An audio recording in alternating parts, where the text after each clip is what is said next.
is it about alcohol that keeps us coming back for more often than we would like to, and then having more of it than we want to? What is it about it? My name's Michaela Weaver, and I'm here today to answer that question. At some point in time, I think most of us have probably been in a position where we've lost our mobile phone, where we've mislaid it and we can't find it. The initial realization is, oh no, what have I done with my phone? How am I going to manage? How am I going to get through the next 10 minutes, 5 minutes, hour? And so then we start thinking about it. We start worrying about it. We start looking for it. We may do other things to try and solve the problem, because at that point in time, there is something missing that we need and we want it. And then, lo and behold, we realise that we left it under the cushion, on the sofa, and it is found. At that point, when you lift the cushion and see it, what feeling is it that rushes through your body? May it be relief?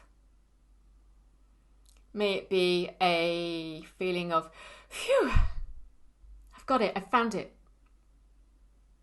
That feeling of needing and wanting is gone, and oh, thank goodness, peace.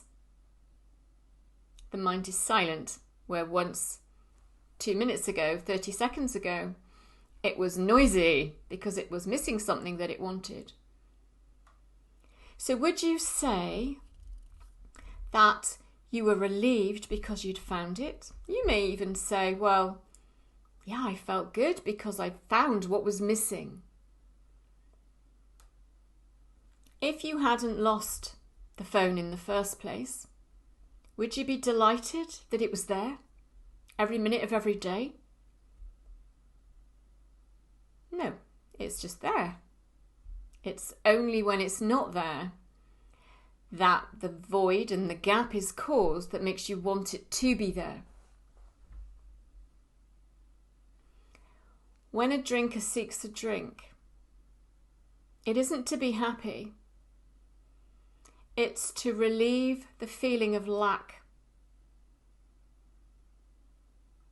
And that feeling of lack, let me explain where that comes from. This is absolutely key to understanding why we go back to doing something that we really don't want to do, or we don't want to do as much of, or in the same way as, whatever that might look like for you. Often when we think of things like alcohol, which by the way is a highly addictive psychoactive drug, when we think about wanting a drink, you may hear the sort of term, oh, I've got an itch and I've got to scratch it. It's kind of similar in a way. The feeling that until that itch is scratched, I'm just not going to be settled or happy or calm. And so that's what you want to do. And the more you try not to do it, the itchier it gets. And so then you scratch it, and what do you feel? That relief again. Yeah? And so you wouldn't say that you were happy and fulfilled when you were scratching that itch, because you'd probably rather it wasn't there in the first place, truth be known. But there's a little bit more to it again, as we take the layers off this.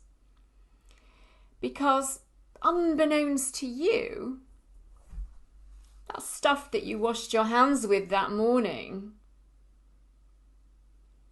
it's actually laced with itching powder.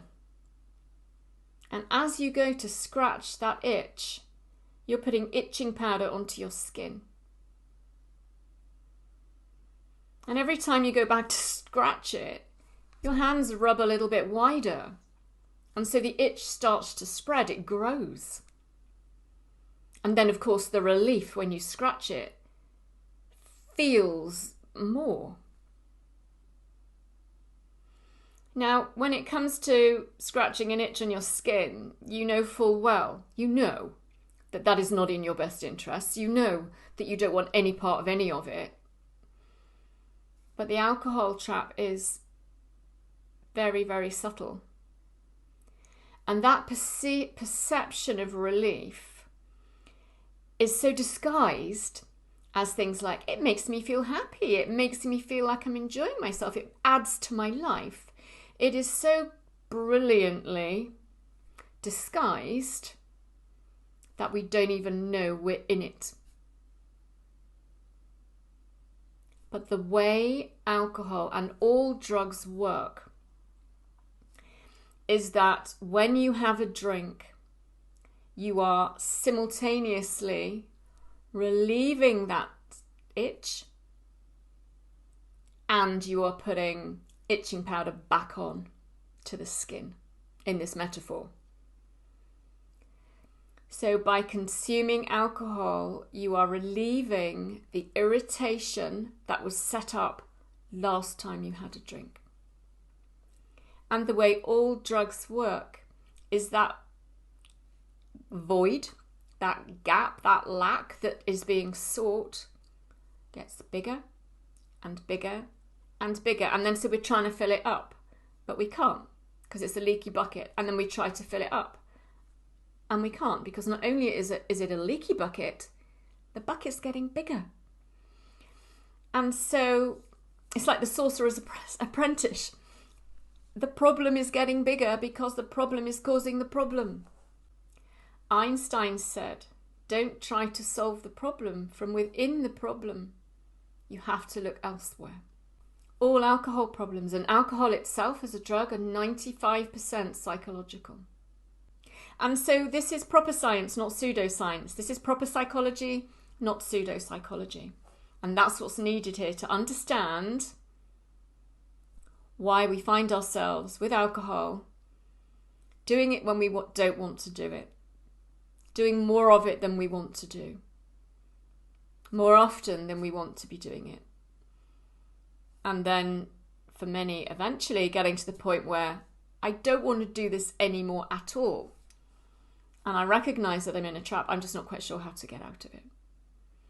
I hope this has helped explain to you in metaphors that make sense the underpinning science and psychology of why we keep coming back to something that is alcohol when we really don't want to be doing that. My name is Michaela Weaver. It's been great talking to you. I'll see you next time.